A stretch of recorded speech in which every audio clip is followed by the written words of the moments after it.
Your Dog's Friend is a nonprofit 501c3 whose mission is to help keep dogs out of shelters by educating and supporting their humans. We promote positive method of training and behavior modification through stress-free methods. As part of that mission, we offer free webinars like the one you're about to watch. Subjects range from dog behavior, stress-free training, and other tools to help you understand your relationship with your dog. If you liked the webinar, be sure to give us a thumbs up. Click the notification bell and subscribe to our channel. By subscribing, you'll be notified when future videos are posted.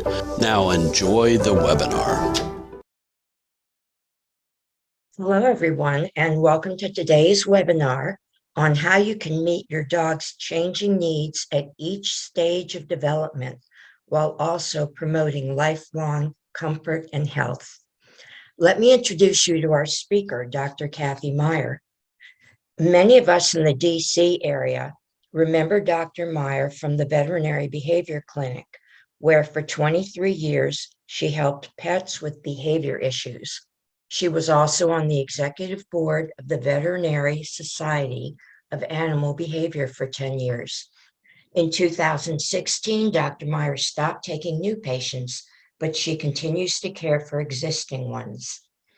For the past 6 years, Dr. Meyer has been providing end-of-life services, first with Solace Veterinary Services, and now with Peace and Comfort, which offers in-home pet euthanasia for families in Washington, D.C.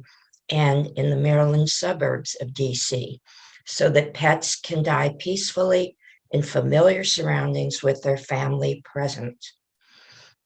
And I want to ask you for two favors if you're so inclined. One is that our free services really do depend on donations. So if you are inclined to donate to your dog's friend, there is an icon for donations in the top right corner of the homepage, and we appreciate anything that you can do. The other is that Great Nonprofits has a top-rated nonprofits badge that we have earned every year by getting reviews on their page.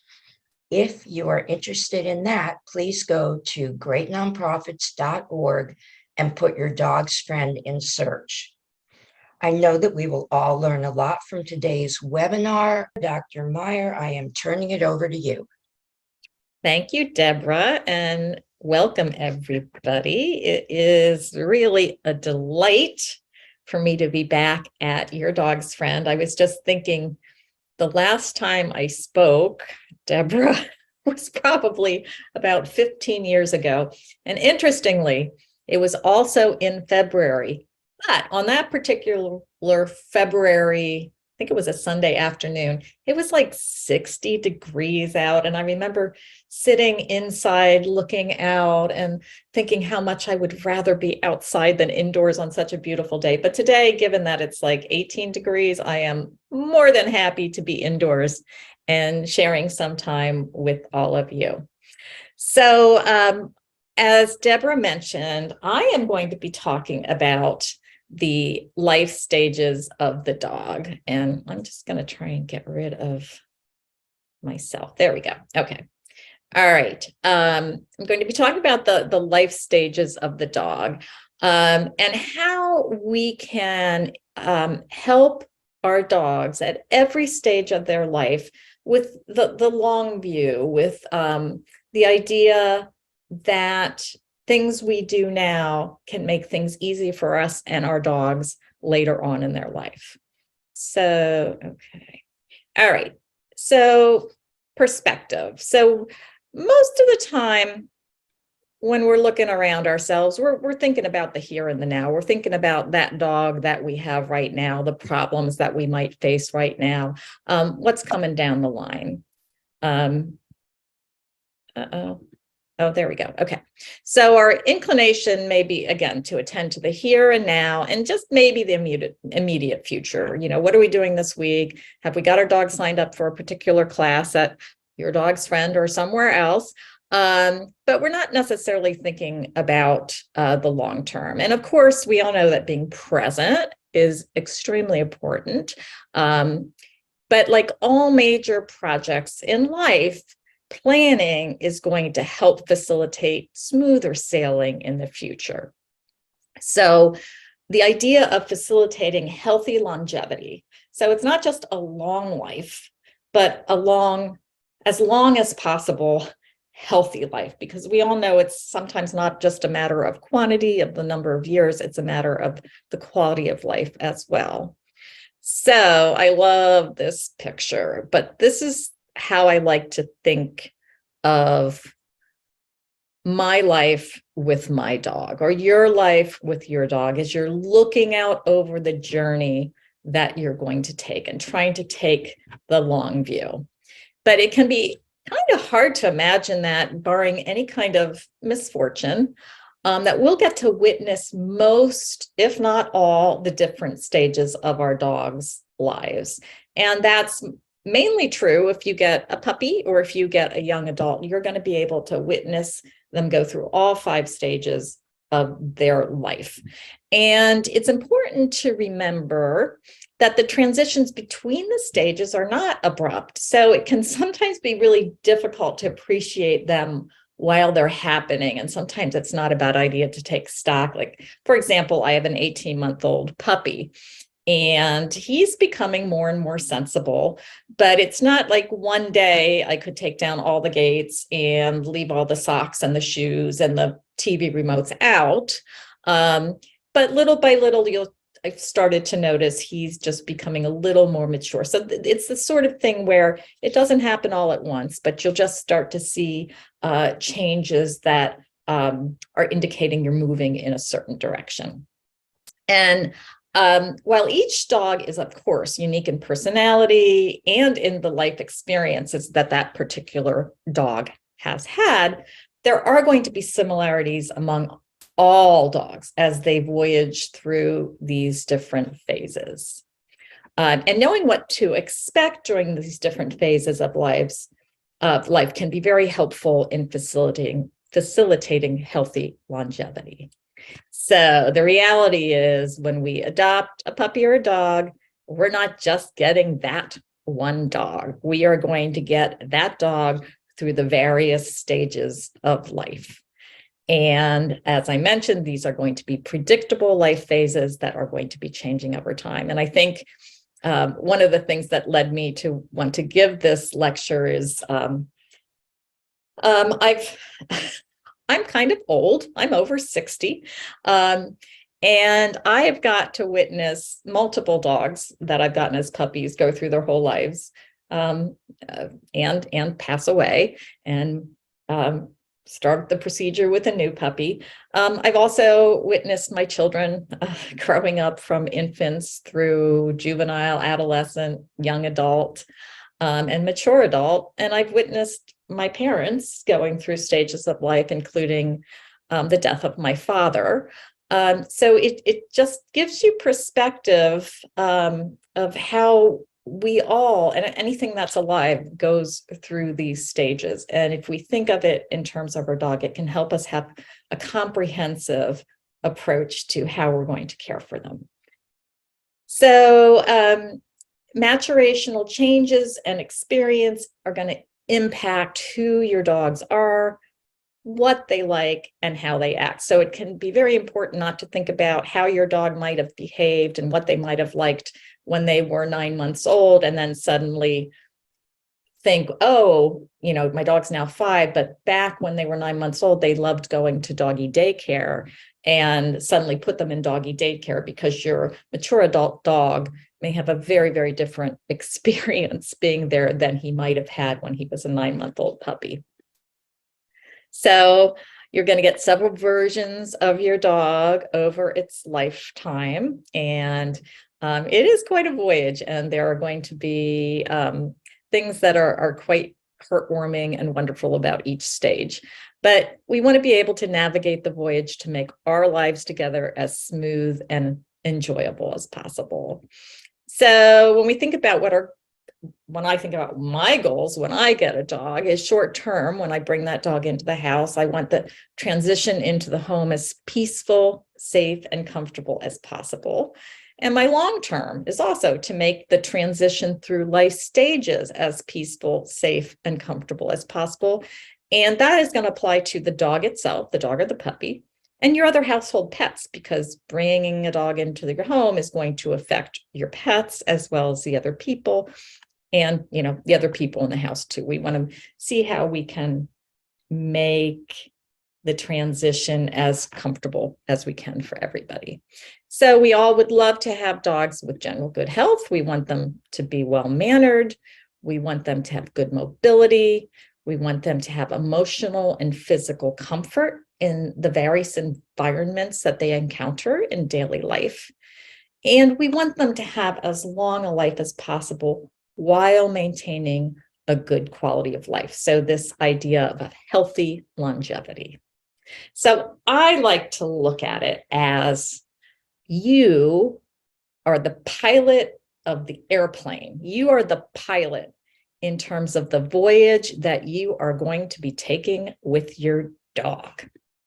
So if we think, and I will just want to say for the record, I am not a pilot. I've never flown a plane. I've taken a lot of planes, and I have a general idea of what's involved in the whole process. But I think this metaphor, it really speaks to me. So to go forward with that metaphor, pre-flight is going to be the prenatal or neonatal time for your puppy. And for most of us, we don't really have much control over that.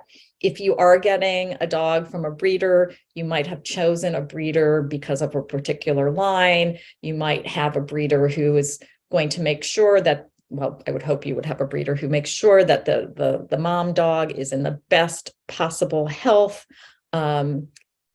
before getting pregnant, during the pregnancy, gets proper care when she's whelping, and that she's got good nutrition, and those puppies have good nutrition, and they get a lot of socialization from the get-go.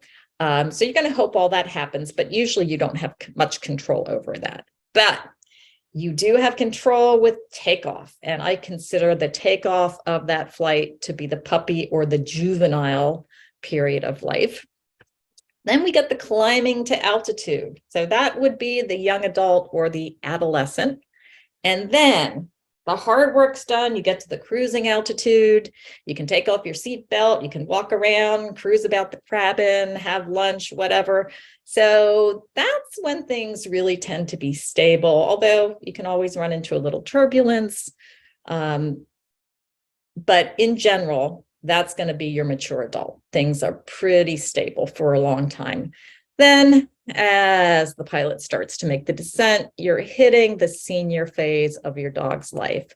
And then you're landing, which is going to be the end of life. And what we'd like to do is, if we think about this as a comprehensive scheme, we want the landing, we want the descent and the landing to be smooth. We'd rather not have a big crash and burn if we can at all avoid it. So if we look at the definitions of the dog's stages of life, if we look at the AHA guidelines, we've got puppy, which entails birth until the cessation of rapid growth, which is usually 6 to 9 months, depending on the breed. And usually the smaller breeds are going to hit that end of rapid growth a little bit earlier than your larger breeds. Then we've got young adult. So that goes from the cessation of rapid growth, which usually means when the growth plates close, so they're not going to be getting all that much taller or longer.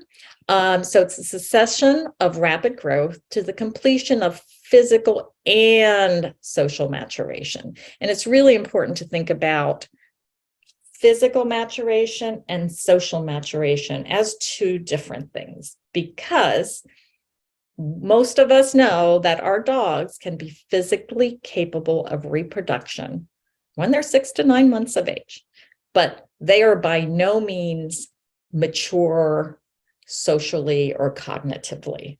So we want to consider them a young adult until they have completed their physical and social maturation, which is usually 3 to 4 years of age. And in general, the smaller breeds tend to mature a little faster than the bigger breeds. So then we've got mature adult, and that's that we've reached altitude, generally pretty stable, easy sailing. So that's going to be the completion of maturation into the last 25% of the estimated lifespan. Our senior is the last 25% of the estimated lifespan. And then our end of life stage, which it's the terminal stage of life. Whether we like it or not, anything that is alive is going to have an endpoint. So there is going to be termination of life. There is going to be death. And so we do think about our dogs when they get to the end of their estimated lifespan, and that time that goes on beyond that is kind of, you get a little bit of extra time with them, but it's they're at the end, things are going to start to fail on them. So I also like to look at it using this graph, because let's take, for example, a dog who's going to live, we estimate they're going to live for 14 years. So if you look over here, the puppy stage, it's pretty brief, the 6 to 9 months. And then we've got the young adult, which is also known as adolescence, which is a pretty big chunk, and it's a very challenging experience for most of us and their dogs. But then look at the mature adult. We have got years and years and years of our mature adult. And sometimes I think it can be easy to get into a little bit of a rut when you're in that stage, when there are all kinds of things that you might want to work on with your dog that's going to end up making the senior years, which in this case is about, looks like about 10 and a half to 14 years of life, is also a relatively big chunk of life, but we're going to start seeing some changes that happen there. And then we've got this end of life period here. So puppies, less than 6 months of age. So some of you may be familiar with Scott and Fuller. That's a study that was done way back in 1965. And believe it or not, science did not really think dogs were interesting enough to study for most of our history with them before that time, because they were, canis familiaris. They were just too familiar, they're not exotic and maybe not interesting. So there was very little research done on the development of the dog. And so Scott and Fuller, they were the ones who identified what they called critical periods of socialization. Now, if you go back and read that study, it's actually a book. It's pretty interesting, but the dogs were raised in kennels, and there were, I think, 5 different breeds, and they did things that were actually pretty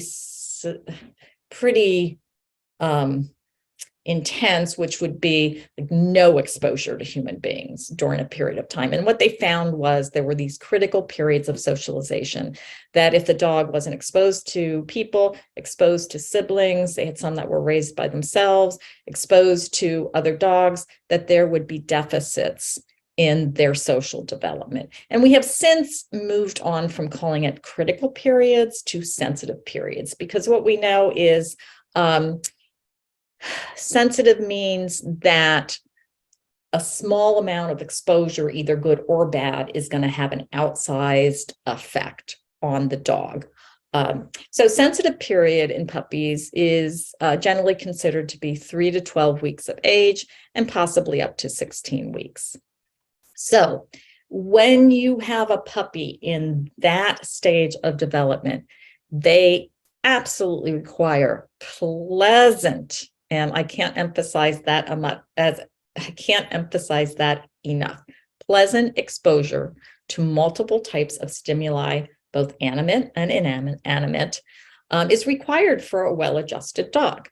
So it's not just socializing with other people, with other dogs, with other species. It's also being taken to different types of places. It's great to go on hikes, but you also want to take them to areas where there's lots of cars and maybe buses and trucks and all kinds of things that they may end up being exposed to later on in their life. So experiences during that time, both positive and negative, will have outsized effect on behavior later in life. So that's why it's so critical that when you take your puppy to have a new experience, that you have a plan that that puppy's not going to get frightened during that. So do not scare puppies during this period of time. There is a particularly vulnerable period between 8 and 10 weeks where you really want to make sure you do not scare those puppies.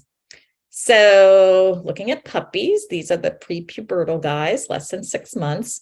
And frankly, in the way I look at it, obedience training is really not important during this period of time.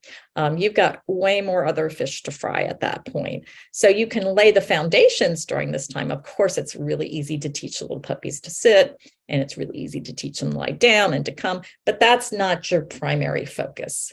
You only with dogs in general, but puppies in particular, only positive reinforcement, no punishment of any kind at any time, because they can make very negative associations with people, places, things, if they are frightened associated with them. So no yelling at, no rough handling of puppies, because it can cause a fear of that individual who does that, or a generalized fear of people. And even one bad experience can have very long-lasting effects. And I had litter mates that came to see me many years ago. They were German Shepherd mixes, and they were two of the most anxious dogs, most fearful dogs, phobic of human beings that I'd ever met. And what had happened was, when they were about 12 weeks old, the dog mom had somebody come in to take care of them while she was out during the day. And the person let the puppies out in the backyard, but then couldn't get the puppies back in. And so there was a big chase that ensued. She was able to get the puppies on the back porch. And then there was knocked over furniture. One of the puppies bit her.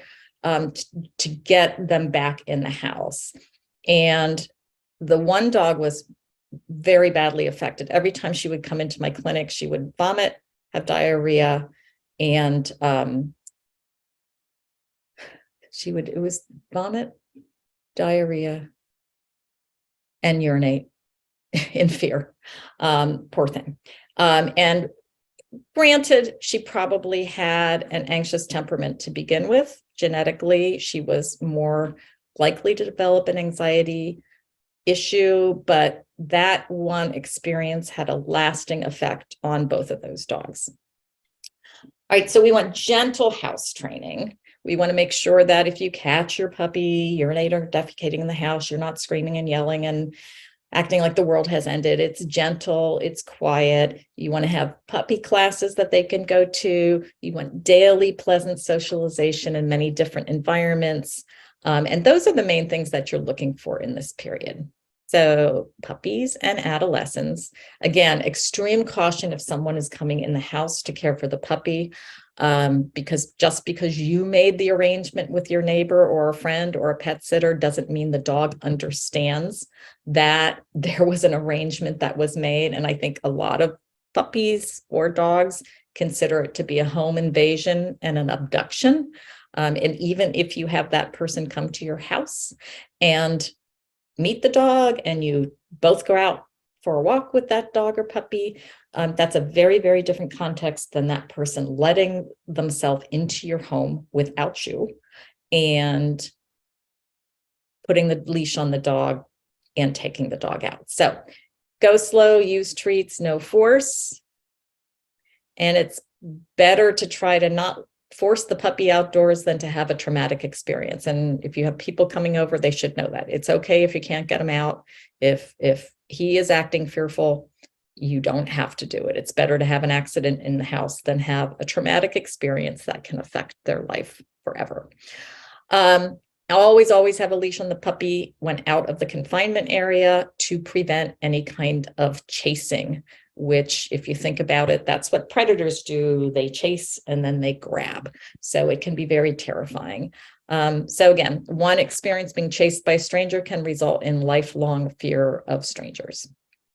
And you also want to work and do your level best to make sure there are no scary experiences at the veterinary clinic. And if it looks like the appointment is not going well, it is way better to just cease and desist, come up with a plan with your veterinarian, and try it again when you have implemented some other strategies. And no experiences at the scary experiences at the groomer either. So puppies, teeth, dental care. It is so important. That is going to be really important to the health of your dog throughout its life. So please, please, please, whether you have a little puppy you're working with now or a dog who really doesn't know how to have its teeth brushed, work on that. I always start out with brushing their teeth with baby food. And even when you first start, you're going to have baby food on the brush and just let them lick it. And then you're going to work on moving it around in the mouth. I particularly like, with the dog I have now, the kind that slip over your finger and you can put your finger in their mouth. You also want to gently brush their fur, because you want to make sure that that ends up being a fun thing that's associated with treats and love and kisses. And you're not going to work on a little puppy getting out a bad mat and make it hurt. You just, even if you're not really grooming per se, just running the brush over their fur is going to get them comfortable having that procedure done. I do recommend that people teach their puppies to eat snacks in the bathtub. Sometimes I'll have even people that just dump their dog food in the bottom of the tub and put the puppy in there for meals, so that they learn that the bathtub is a good place to be. Or you can put something like peanut butter or canned dog food or cream cheese, whatever, on the side of the tub wall. So the bathtub becomes a really good place to be. And also you want to condition puppies to associate a treat party with the sound of grooming clippers. So when my puppy was very young, I would just sit on the floor with the can of, or the jar of baby food, turn on the clippers, and he would come over and lick. And then I'd turn off the clippers, take the baby food away, turn on the clippers, baby food. So he to this day comes running when he hears clippers. Same with the hairdryer.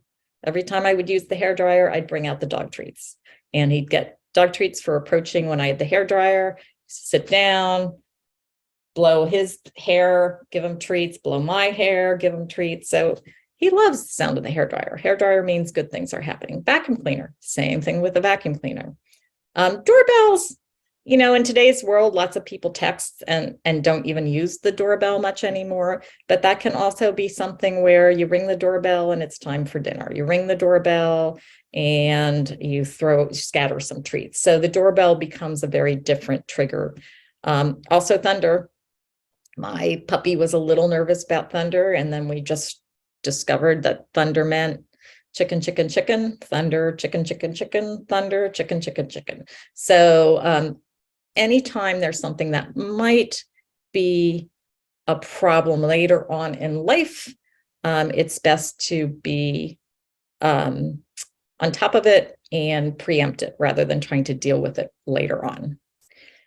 So puppies, for immediate and future utility, you want them to be able to wear a harness. Harnesses are wonderful in terms of control. They're not going to be putting pressure on the neck. They're also awesome if you're controlling the dog inside the car. So you would want to get your dog comfortable wearing a harness. There needs to be safe transport in the car. So oftentimes crating in the car, but certainly having some way of minimizing their ability to move around within the cabin. And also within the cabin, I'm back to my airplane metaphor. But there have been tragic situations where there's been an accident and the dog was not restrained, And so with the doors opening and people coming and going, the dog gets loose and sometimes are never found or might be hit by a car. So you do want to make sure that your dog is secured when it's in the car. So comfort with crates. For puppies, you might not want to start by leaving them for long periods of time in a crate because, again, one negative experience with a crate like that can lead to long-term crate concern. So I find for me, this lower picture is actually my puppy, and his confinement space was in our kitchen. We have had that gate there. And I had a crate with the door open. In this case, he actually chewed it off. So that was convenient. But he was never confined in there when I was leaving him, because if he was going to have some sort of panic attack or meltdown, there would have been nothing I could have done. So he was in the confinement area, but the crate was available. And then we used the crate a lot when I was present, particularly driving in the car or when I was working in another room. So I like to have people work on comfort in the crate when people are around it first, before you even begin to thinking about using it when you're not going to be home. So crates are excellent as safe ways to transport in cars to fun places. So you make lots of positive associations. And as I mentioned, one very bad experience in a crate can ruin it for future use later in the dog's life. So adolescence. So now we're up to the next stage, and this is going to be so we've had takeoff with the puppy, and now we are ascending. And that's when, things can be a little unstable on that flight, and things can become very unstable with your dog during adolescence. And that begins with puberty. And so that's the end of the rapid growth and the development of secondary sexual characteristics if your pet is unneutered. And as I mentioned before, sexual maturation is reached way, way, way before social maturation is reached. And it's really important when you have these adolescent puppies, because it is a challenge. Well, these adolescent dogs, because their brain, just like adolescent human beings, their brain is becoming organized in a very different way on its pathway to becoming an adult with adult social and cognitive behavior. And the end of adolescence really depends on the dog's size, the breed, and the individual. But as we mentioned, it's usually 2 to 3 years, but it may be 4 years or more for giant breeds. I love this picture. That is an adolescent looking at you. It can be the most challenging phase. A lot of people who aren't all that necessarily familiar with puppies think that it's the teething stage, the little puppy stage, the house training stage that can be the hardest. But I think many people would agree with me that the adolescence is the most challenging. Because what do we see? We see increase in conflict with the caregiver, because they are developing their own opinions. They're starting to see that big world out there and wanting to explore it. This happens frequently, where you get someone who's a relative novice with a puppy, and they've got their little puppy, their juvenile, who stays with them. They take them out and the puppy stays with them, because for little puppies, survival is really dependent upon being close to a responsible party. And so they start. I had a lady in my neighborhood, a little long-haired dachshund puppy, and I would be walking by and the puppy's leash would be dragging, and she's, oh no, the puppy stays with me. And that happens until it doesn't, until that one day when the puppy says, oh, I like that squirrel over there, or I like that dog over there. And it did take one day that dog started following me and my dog down the street, and I had to get that leash and take the dog back to her, because that juvenile had become an adolescent. Own opinions. We know that once we get an adolescent dog, you can expect a reduced compliance with the requests you make of them. You can expect increased destructive chewing, because this is not related to teething. This is part of their exploration. You often will see dogs develop separation issues during adolescence.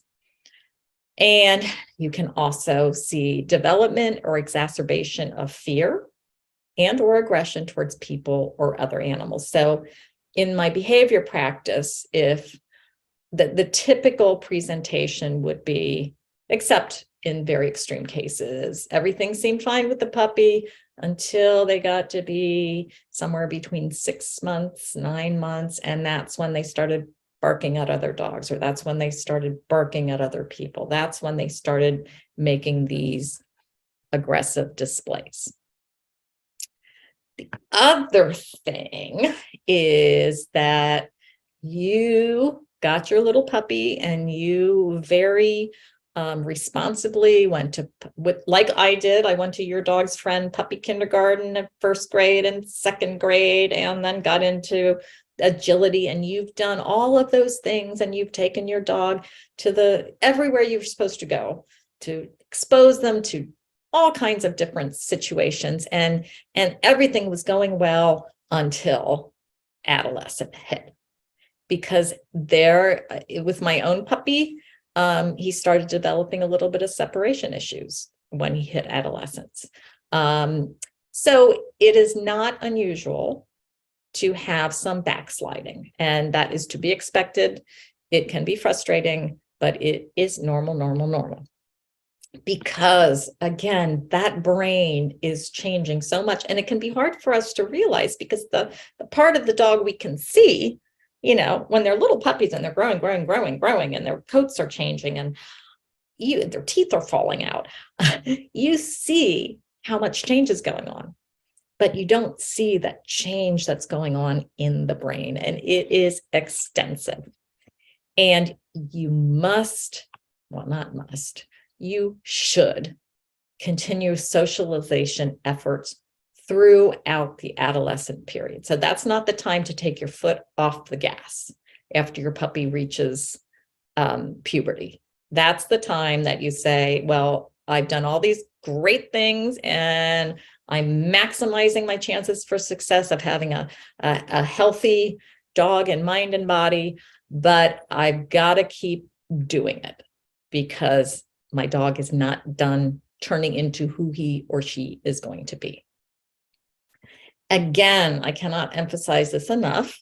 It's extremely important not to use punishment during adolescence. Well, you shouldn't use it anytime, but I'm just really emphasizing how vulnerable puppies and adolescents are to frightening things, because long-lasting effects if the dog happens to be going through a sensitive phase. And we do know that dogs who have been reared in families where there has been punishment, there's an association of increased risk towards the family members. And there is talk amongst the dog world about, is there a second fear period during adolescence? Because we talk about that in puppies, but a lot of dogs you'll hear during adolescence, they seem to go through another period where they start to notice things and become frightened of them that they didn't when they were younger. And this, I don't think it is an accident. I don't think that it's a coincidence that the majority of dogs who are relinquished to shelters do fall in this adolescent phase of life, and that they are considered disobedient because they used to listen when you ask them to do things, but they don't anymore. Or they might, but only when they want to. So when you have a dog in adolescence, you want to continue the socialization. Again, pleasant exposure to new places, other houses, stores, hotels, elevators, all types of people. Pleasant exposure to different sounds, different smells. Regular play dates with familiar adolescent dogs. Yeah. I'm not a fan of dog parks. And part of the problem is, well, there are all kinds of dogs there with all kinds of temperaments, and people of various levels of knowledge about dogs and dogs' behavior. And there often are juveniles that did very, very well at dog parks, but then they keep going and they become adolescents, and that's when they start developing issues with other dogs. So I am a much bigger proponent of setting up play dates with known dogs.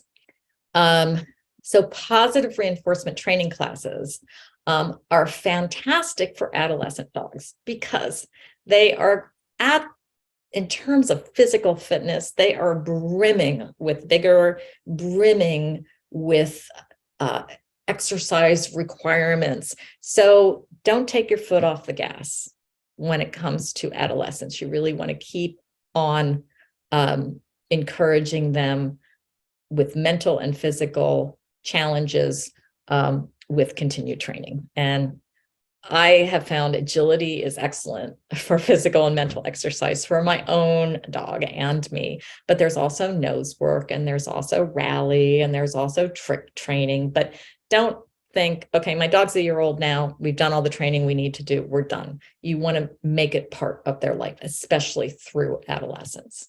So you're going to continue to practice those foundational behaviors: sit, down, stay, recall, find it, touch, especially object trade, because adolescence is where they're just going to pick up everything on your walk.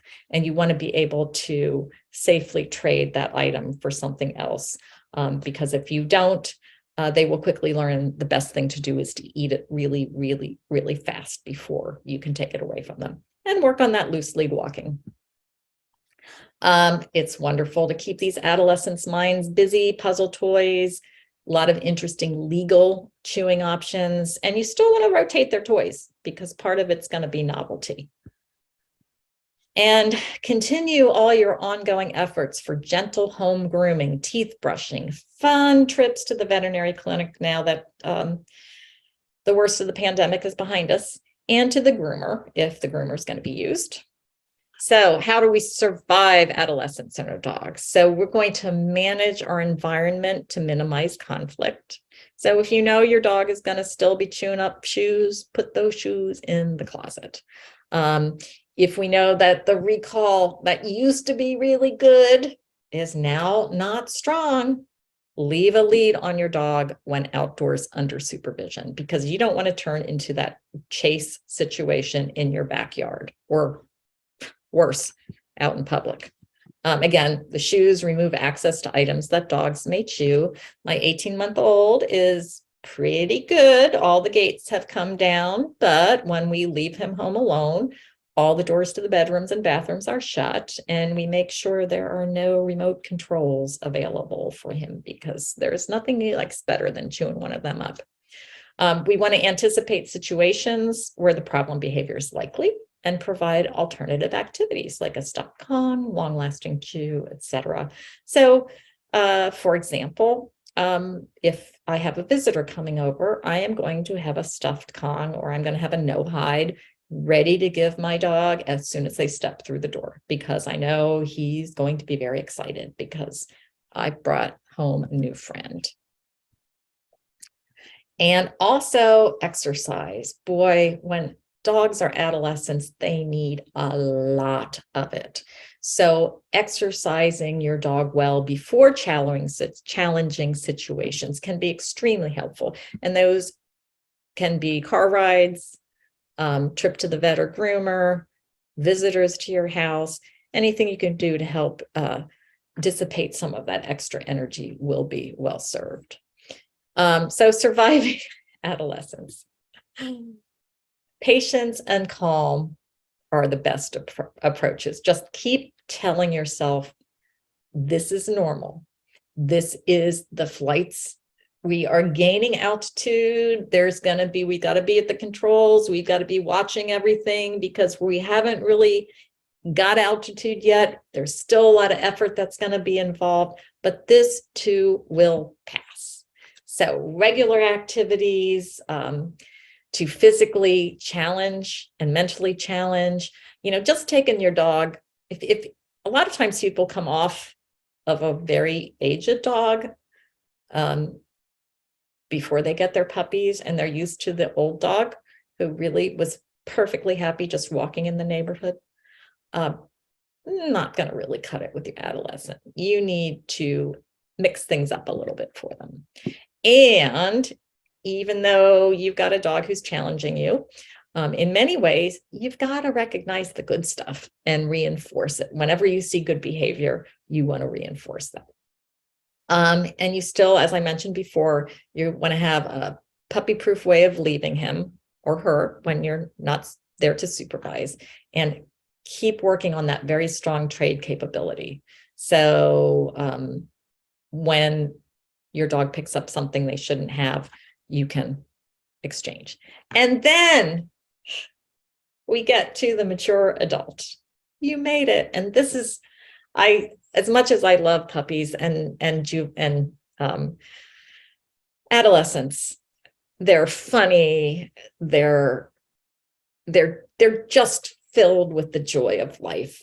But I always breathe a sigh of relief when we get to the mature adult stage, because I keep reveling in the fact that my dog is now sensible. So you made it. Puppyhood is behind you. Your dog is a mature adult, and that's where your dog is going to spend most of its life. This is a very, very behaviorally stable time. So if you're thinking about that flight from the East Coast to the West Coast, you got, very long chunk of your flight is going to be very uneventful. So it's a time where you can see changes in the behavior from an adolescent. Let me rephrase that. So their behavior tends to not change significantly during this mature adult stage, unless there's a change in environment, like moving, somebody new in the household, or somebody left that used to be there. You got a new pet, you have a new work schedule. Maybe the dog was rehomed and has a new home. Or there's a change to the dog. There's illness, injury, pain, loss of vision or hearing. So when I had my behavior practice, it was very common for me to see many, many dogs who were in that adolescent phase. And it was very uncommon for me to see a mature adult manifesting new problem behaviors, unless that dog was a newly adopted dog.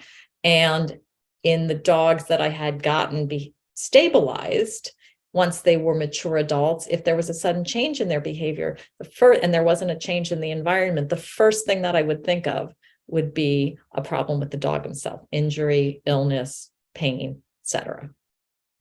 So what you may see when your dog becomes a mature adult, like I said, just generally more sensible. There's not all these highs and lows and emotional volatility that you tend to see, just more sensible, less easily excited or agitated.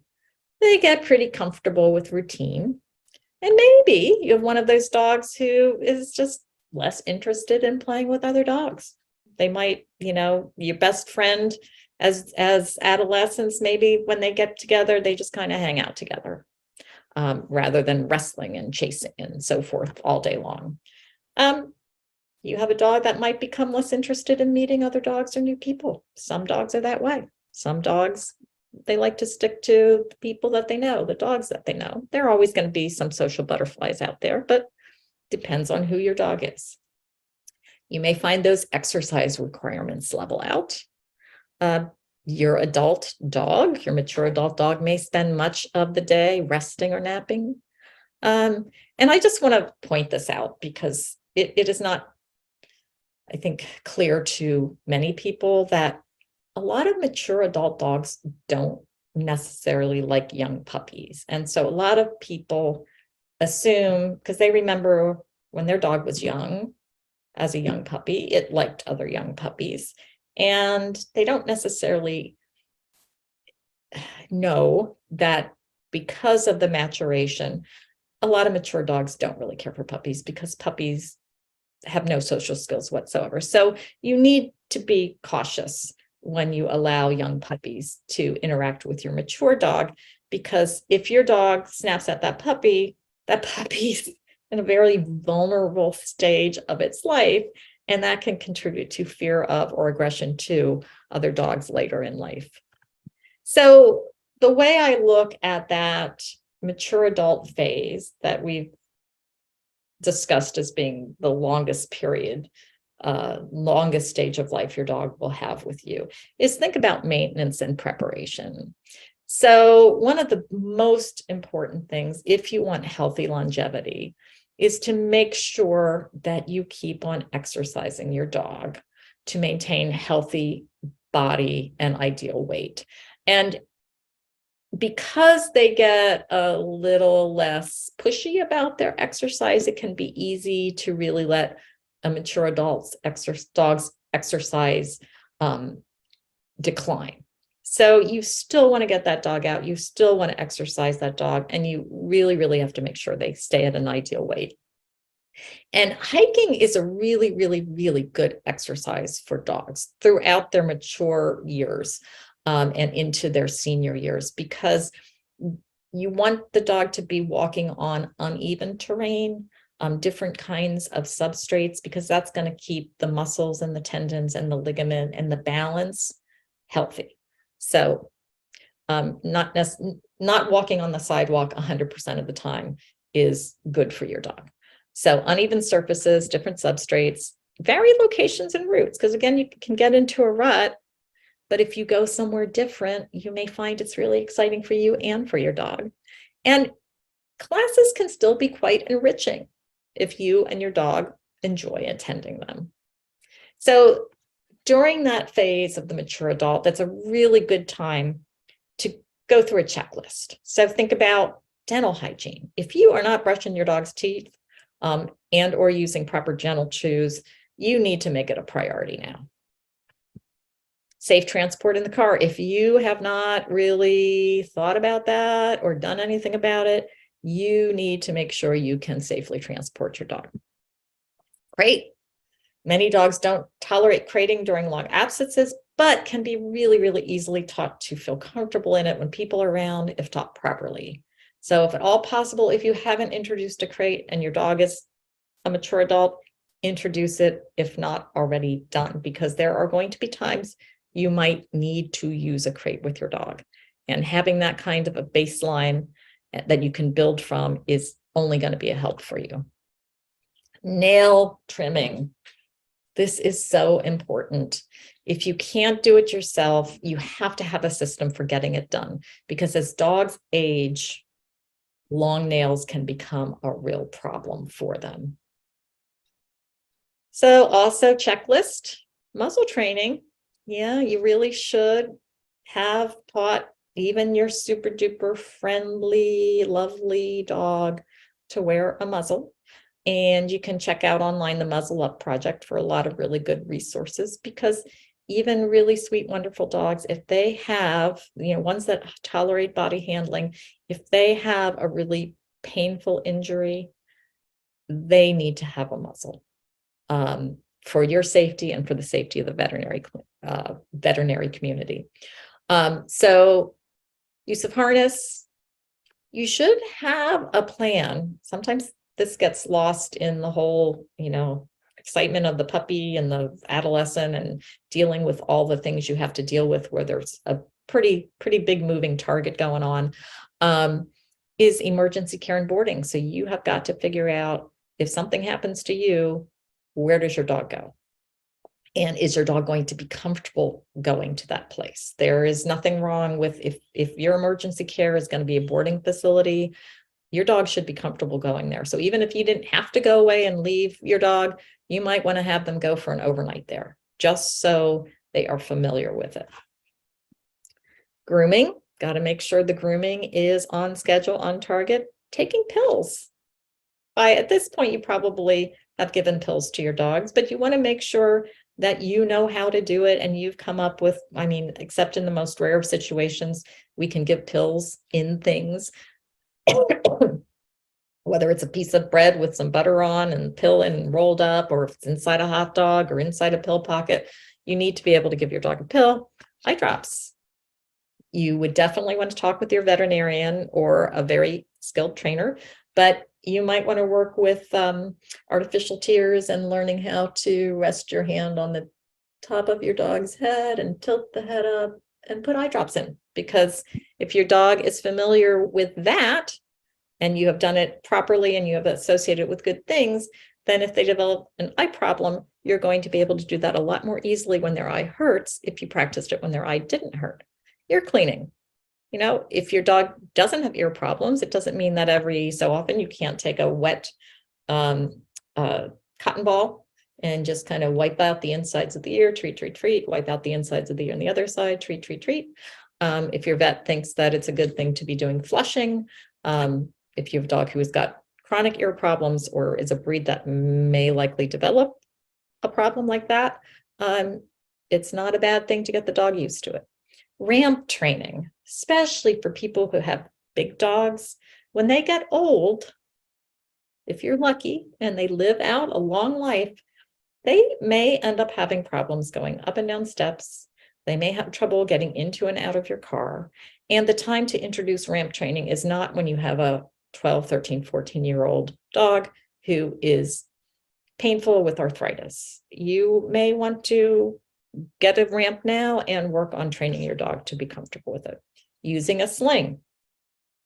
They make wonderful slings out there that have, they're nylon, they have handles on them that go underneath the belly of the dog to support the back legs. But you can even do things like, as fun, as a game, take a towel and put it underneath the belly and kind of pull up on it and help your dog walk with that. Have them go up and down the steps with that. So when they get old and they need help going up and down steps, it's not going to feel strange. Paw covers. I don't know if you've seen them, but they make paw covers that provide, some people use them for dogs to walk in the wintertime to protect their feet from ice and from salt. But they can also be used to provide traction. So when large dogs get older, sometimes they have trouble on hard, slippery floors. So paw covers can be great. But again, you don't want to introduce them when your dog needs them. It can be a lot easier for your dog to be familiar with putting things on their paws when they're young. Elizabethan collar, you know, the cone.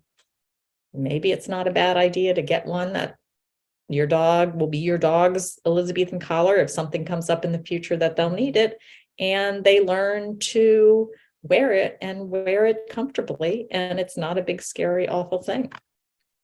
All right, optimal weight. Obesity will limit the quality of life. Obesity will limit the quantity of life. Dogs don't have opposable thumbs, and they cannot open the fridge or the pantry on their own. So if you have a dog who looks like this, it's not his fault. They rely on family to make sure they are at a good weight. All right, so let's talk about the senior dog. And I love senior dogs. I love dogs, but I just find the senior years to just be so sweet. So this is the last 25% of their estimated lifespan. So if we're talking about that 14-year-old dog, 11 and a half years to 14 years. So this is my dog, Ovi, who passed away 2 years ago. And that's kind of what he did for the last couple years of his life. He loved going out for his walks. He loved meeting people. Wasn't a fan of other dogs because he got nailed by a dog when he was a puppy. But, you know, he really liked hanging out by the fireplace. So you might see, as your dog becomes a senior dog, entering that phase of life, slowing down, and it's usually subtle and gradual. May spend more time resting or sleeping. You might find your dog may want to go on shorter walks. That's all right. Maybe more intolerant of the heat or cold. Make sure that the slowing down isn't related to pain, because that can make them slow down as well. So you're going to want to, during this phase of life, you want to encourage activity, but you also have to listen to your dog. Orthopedic issues. It's something that if your dog lives long enough, your dog is going to get arthritis. And what we do know is, as mammals age, as we age, as dogs age, we lose muscle tone. And we know arthritis will occur in all mammals if we live long enough. And you might see that manifested as a reluctance to sit or lie down, a reluctance to move once they are already lying down, reluctance to jump up onto furniture or down, or jump into the car or get out of the car. and you might see the reluctance or difficulty going up and down stairs. And this can be a real issue for big dogs. So pain control, that's one of the first things to look at, because sometimes you don't really know there's pain until you take it away. So oftentimes a trial with non-steroidal anti-inflammatories is indicated. And you want to have nice, comfortable beds for them to sleep on. And nails. If you did your work with your puppy or your adolescent or your mature dog, at least, to keep the nails trimmed, it is going to benefit your older dog. Because what happens is, as they get older, the nails get kind of thicker, harder, and as they're getting older, they may walk less. They're not wearing them down as quickly. And when the nails get long, it changes the way their paw hits the ground. It changes the way they carry their weight, and it can cause very bad gait abnormalities. And it can also make them slip and fall. So you've got to keep those nails trimmed. You really want to keep them moving with walks, but don't overtire them. So several short walks over the course of the day can be very helpful for them. And then you got to start thinking, what you don't want to do is wait until your dog falls trying to jump into the back of your car, or falls down the step, or something awful happens. Pay attention. During the senior phase of your dog's life, pay attention, look at your dog, think about it. Could he or she use a little help going up and down the steps? So slings and harnesses to support negotiating stairs and getting into cars. Ramps, if you have a deck in the back, might be time to not introduce, but to start using the ramp rather than the stairs. And raised food and water bowls. So here are just some examples of the ramp in and out of the car. This is a help them up harness, which is it's a kind of a complicated device, but it's a wonderful device because you can support them in the back and you can support them in the front, and these nice raised food and water dishes. You also want to be cognizant of traction. So in this picture, this is called a carpet saver, on the picture over here on the left. And I love these things because when I had my 14-and-a-half-year-old Rhodesian Ridgeback, I had these all over my house because I had mostly hardwood at the time. And so I would make these walkways from carpeted area to carpeted area. And it comes in a big roll, and you can cut them to whatever length you need. And they're absorbent on the top, and you can just throw them in the washing machine if they get dirty. So there's a wonderful. A lot of people use yoga mats. They'll just strategically place yoga mats throughout the house so the dog can get traction. You can do traditional carpet runners as well. We've got also these these stair pads. And we've got these anti-slip dog socks. So some people will choose them as well. Be aware that when your dog is in the senior phase of life, there can be worsening of vision. It's very, very common. So you might discover that your dog is reluctant to exit or enter an area. Consider an issue with vision. Maybe there's sun glare off slick floors. That happened with one of my dogs. Is coming down the steps, there was a wood landing, and she started putting her paw over, she was going over a cliff, and she couldn't see the bottom. And so all I had to do was put a carpet there, and there was no more glare, and she knew where she was going. Going from dark to bright light can be difficult because most of you who've had dogs over 8 years of age notice they get the kind of blue marbles in their eyes, which is lenticular sclerosis. So it's an opacification of the lenses in the eyes. So when they're in dim light, their pupils expand and they can kind of see out around it, but then they go to bright light and the pupils constrict and they've got to look right through that cloudy lens. So that can be a little difficult for them. They might benefit from night lights. And also, if you're leaving an older dog home alone, you might want to block off the stairs so they don't fall down them. You want to make sure that you don't startle your dog while resting because they may not see you approach.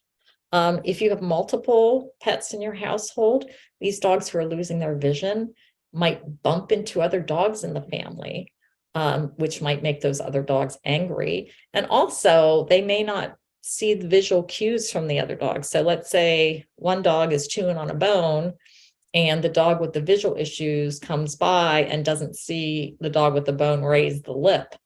That can lead to issues because they're not as able to see. The upside is, I've had people say now their reactive dogs don't react to the sight of other dogs on walks because they don't see them.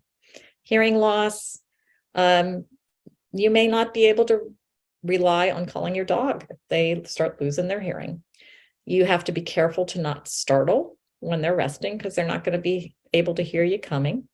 And also very much in the way they may miss visual cues from other dogs, they may miss auditory cues. So they may not be able to hear another dog growling at them, which would be the social cue to give me space. Upside is I've had storm phobic dogs that don't hear thunder anymore. And so they don't get scared during storms. And territorial dogs no longer hear the doorbell, no longer hear the mail carrier, and no more reaction to the vacuum cleaner. The other thing that you have to keep in mind is senior dogs can have more difficulty adapting to changes. So do bear that in mind. If there's going to be a change in your dog's life, if they're a senior, it might be a little bit harder. They also can have less resilience bouncing back from stressful situations. And you may find they've got a shorter fuse. They're just not as tolerant of other pets, and they may not be as tolerant of children as they once were. So whenever it's possible, manage the environment to soften those physical and emotional stressors. And then we get to end of life. So these are dogs who are beyond their life expectancy. And what you can expect. And it's, same with people, we get a progressive loss of function, but it's going to be extremely variable from one dog to the next. And what you have to do, because now we're coming in for the landing. All right, the descent was the senior dog where we're making, things we're going to have to prepare. We're coming down and doing whatever, the landing gear is going to have to go out and all the changes, slowing down, altitude coming down. You're going to have to be really watching your dog so that you can adapt with each new challenge that your dog has. And during this stage, if your dog develops a disease or an illness, in general, we are not looking for cure. We're not looking for cure because your dog is at the end of its life and all lives end. And so our goals are generally going to be palliative. What can we do that's going to provide comfort for that dog? And this is when the quality of life assessment becomes more and more important. And there are tools, there are basically surveys that you fill out on your dog and your observations about their eating and their drinking and their grooming, self-grooming habits, and their socializing with family members, etc., level of pain. And it can be useful to start filling them out. They're not perfect. They're not the only thing that you're going to use when you're assessing your dog's quality of life, but it can get you thinking about important things. Because the reality is, it can be really easy for family members to not notice the full extent of the situation because of the gradual decline. So this becomes the new normal, then this becomes the new normal, then this becomes the new normal. And you get to a point where people come in with fresh eyes, they may be somewhat taken aback by the condition that the dog is in because they're seeing it fresh, whereas the people who live with them don't notice that decline over time. So having the quality of life scale can be a good way of just taking stock of where you are. So I really like the quality of life tools from the Ohio State University. And there's a simple PDF version So if you just put these words into your search engine, how do I know when it's time, the Ohio State, you'll be able to pull up the PDF version. And on their website, which I have on the screen, they have really, really good videos and more in-depth quality of life documents. So this is just, I don't expect you to be able to see most of these things, but this is just what a quality of life document or tool looks like. And so you just end up filling in the number, circling the numbers, and you can get an idea of quality of life. You're over here. Let's see, where's my cursor? Yeah, whatever. If you're on the far right, it's a higher quality of life. If you're on the left, it's a poor quality of life. And so it's useful to just see how things change over time. And when it comes time, and you feel as though your dog's quality of life is poor, because the reality is we know that death always wins in these situations, and it's just a matter of how they get there. That an in-home or at-home euthanasia may be ideal. And I've been, as Deborah mentioned early on, I've been doing in-home euthanasias since 2017. And one of the things that I talk to people about is how I think that we make stories of things that happen in our lives. And so you will have the story of your dog, right? And so you're going to remember how you got your dog. You're going to remember really wonderful things throughout the many chapters of the life of your dog with you. And you're also going to remember what happened at the end. And you're going to remember if it's, and sometimes these can't be avoided, but emergency trip in the middle of the night versus everybody around in the dog's favorite room, on his favorite bed, and peacefully drifting away. So at home can be ideal in situations. So it's really important that you research options in advance. This service is not set up to be available upon immediate request. Most places, you're going to need usually 24 hours. It just depends on the schedule of your provider. And the provider should, once they're there, you've made the decision, should allow family to decide the level of involvement that is comfortable for each individual. And it runs the gamut. Most of my clients do stay with the pet, but I've had ones who needed to leave the room and I stayed with the pet myself. But it's a lasting, loving memory at the end of the pet's life that you can have if it's peaceful and calm. So to summarize, life stages of the dog, you want to enjoy and prepare. So we've got puppies, and you want to socialize. And you're going to lay the groundwork for that emotionally and physically healthy dog. We've got that adolescent, and that's patience. This too shall pass. And enjoy that energy, enthusiasm, and vibrant health that your adolescent has. And you can use this time to prepare for a healthy life as an adult. And then the mature years, the flying at altitude, things are pretty stable. You're going to have a sensible adult with generally good health. It's a really great time to fill in the gaps in terms of training, body handling, emergency planning, etc. And this is where you're likely to experience most of your time with your dog. And then we've got the senior dog, the golden years. So be cognizant of changes as they can be very subtle. Manage comfort and safety because there's most likely going to be diminishment of vision and hearing. Manage the weight carefully because they may stop exercising as much, and also metabolism changes as you age. You're going to continue regular walks to keep them fit. Careful attention to nails and the ability to get good traction in the home. And then we've got end of life. And at this stage, every moment is a gift. You focus on comfort. You begin the baseline quality of life scoring.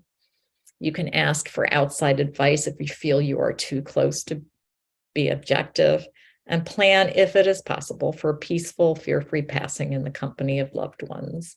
So it's planning, and you'll be prepared for all stages of your dog's life. And your efforts along the way will maximize chances for the longest, healthiest life possible. And so this is a picture of my father, circa 1993, and his standard poodle Camelot, and they have both since passed away.